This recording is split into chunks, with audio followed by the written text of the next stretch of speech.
All right. Yeah, no, I got it. Okay, so you're saying be fat, be obnoxious. Yep. Okay. Okay, and when I lose, don't apologize, be cocky, and run my mouth no matter what. Yeah. No, I can handle that. That's fine. Yeah. All right. Thanks, Rex. Rex, I really appreciate it. Thanks for taking those videos for me also. All right. Later. Screw you, champions team. Okay. Welcome back, Northeast fuckers. Let's go over a recap of a fun-filled fantasy weekend. Well, let's get right to it. Top players from last week. Quarterback Marcus Mariota. Nobody owns him, I don't believe. 30 points. David Johnson. Screw you, David Johnson. Yeah, 30 points. Wide receiver Sammy Coates. Just got picked up, but nobody had him before now. 26 points. Martellus Bennett. Even with Gronk back, Bennett's getting the touchdown options, 25 points. Kicker Adam Vinatieri with 21 points. That's a lot for a kicker. Guy's a legend. He is dome kicker too. Defense Bills, 17 points. Not bad. Rex, good job, buddy. You're my boy. Top teams from the week. Charlestown Pats, 110 points. This is the first time in league history that the Charlestown Pats have scored the most points out of anybody. There's a couple teams with 109, 108. Good job, Cousin Johnny. You're the man. Lowest points of the week, Shaven Reggie's Bush. Had a tough week. Couldn't really do too much. Tough luck. It's been a tough season for you so far, but it'll turn around. It's early. Right to the game center matchups. Start off with the Charlestown Pats, top scoring team this week against Balls Deep. Johnny had the Brady and Bennett connection. The Patriots combined for 55 points. The shit started real early for Dave and Balls Deep. Malcolm Floyd got blanked on Thursday night. There was really no looking back from that. Even if he had a big game, there really wasn't a chance. The Charlestown Pats are up to third place despite scoring under 400 points. Good matchups, good plays, 3-game winning streak. Here's to you. Good job. Can you dig it against Abdullah Oblongata? Father-son matchup. It was tight. It came down to the last few minutes. It looked like Can You Dig It was going to get the first win of the year. That was probably a pretty tense household right there. Came down to pretty much Matt Stafford outdueling Wentz in a really ugly game, but Can You Dig It still winless, and Abdullah Oblongata gets it done again. Fourth place, I believe. Not bad. Playoff team, obviously. The Alaskan Oil Slickers and As Good as Romo's back. The East Providence Showdown. These guys live in the same house, different floors, different apartments, same house though. I don't know if they're watching the games together or what, but it was a blowout. The Alaskan Oil Slickers came out swinging. Romo's back, couldn't respond. Alaskan Oil Slickers running their mouth, putting their projections up from NFL.com on the message board. I love it. Just after losing last week, come back this week and get right back on it. First place team right there, rolling behind Big Ben. He's one of the best. He's an elite quarterback. I don't care what people say. I don't care about raping a bathroom, whatever. Please. Adam Vinatieri, 21 points. That's when your kicker scores 21. That's tough. That's defense and kicking is intangibles, I guess. Mystic River Mudheads against Shaven Reggie's Bush. The Mudheads stick with Andrew Luck. Ballsy leaving Matt Ryan on the bench. Kinda. I mean, they were going against the Broncos. He ended up having an okay game, but not as good as Andrew Luck. Decent pick. Larry Fitzgerald, the ageless Larry Fitzgerald. I'm going to hate when he retires, but he'll be in the booth. The dude has a master's in communications, broadcasting, and stuff. I'm looking forward to that. He's not your typical hood guy. He's a little bit of a cornball, as they call it, but I'll take it. shaving Reggie's bush. Teams are averaging 109 points a week against you. I know there's no defense in fantasy football. Like, you can't play defense, you get to pick one, but that's tough luck. Yeah, what can you do about that? All right. Show me your TDs against Team Weinig. Team Weinig has become a force to be reckoned with. Tough matchups this week. Quarterback was on a bye, Drew Brees. However, Hoyer lit it up. Hoyer and Elliott combined for 53 points. Like I said, Weinig's won 3 in a row. Both very solid teams, though. I expect both these teams to be in the playoffs as well. Weinig lit up the message board. It's been quiet all year. We hear from him this week.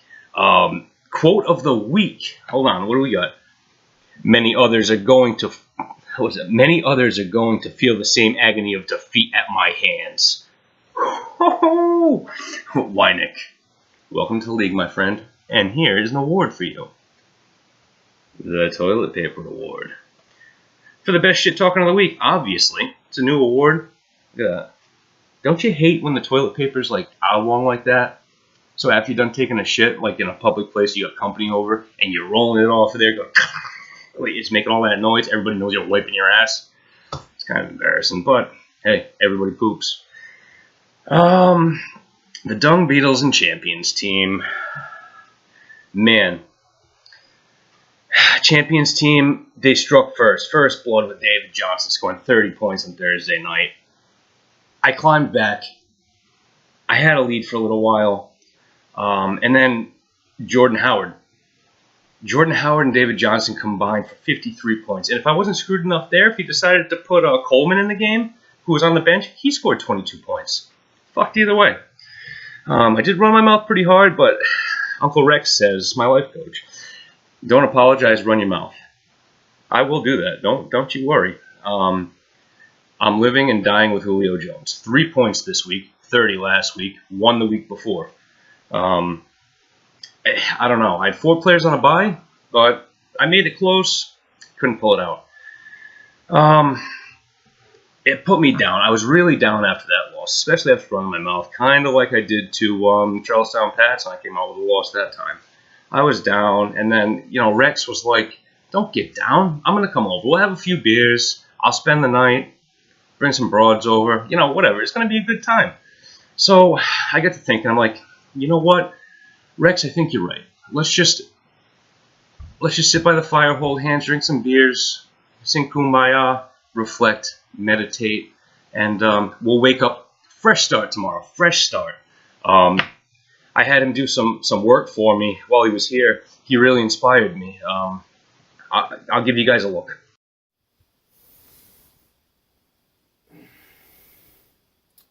Another satisfied customer.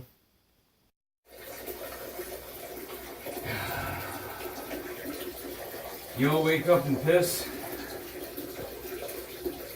I wake up and piss excellence.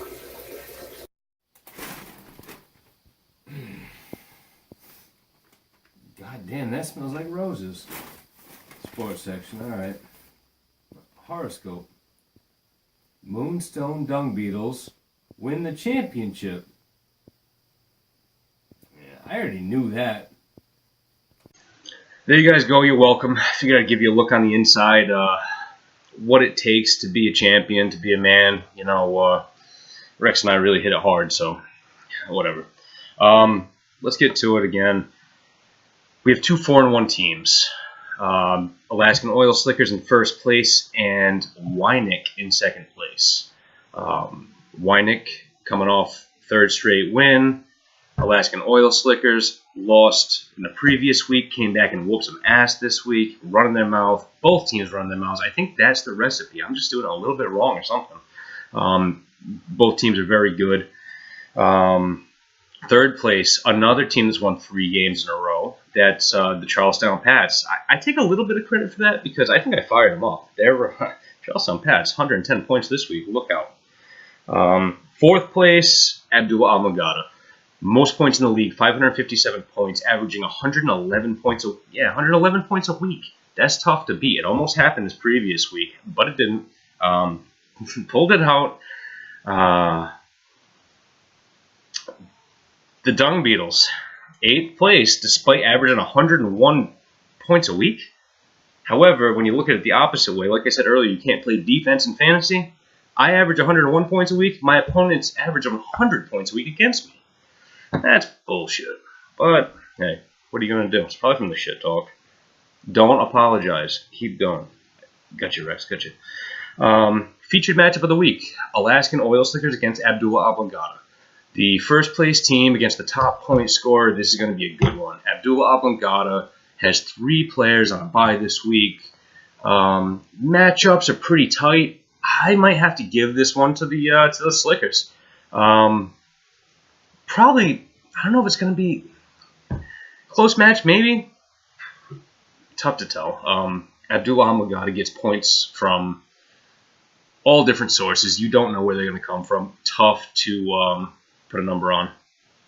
Give you the edge, Alaskan. Chris, get him. Waiver wire. A couple good pickups I saw this week. I put in for one. Didn't get it.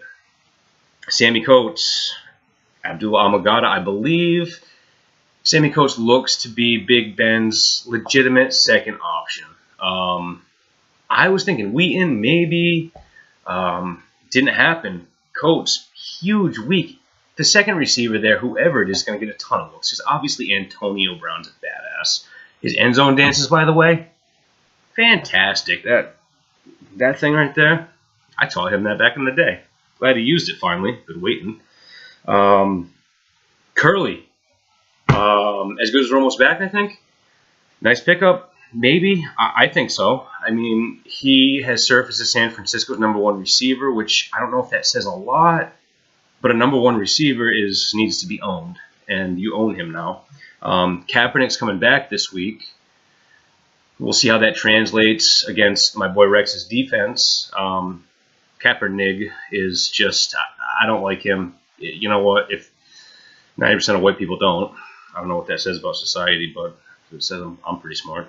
That's going to be an interesting matchup. I think Curly will still see his looks, though.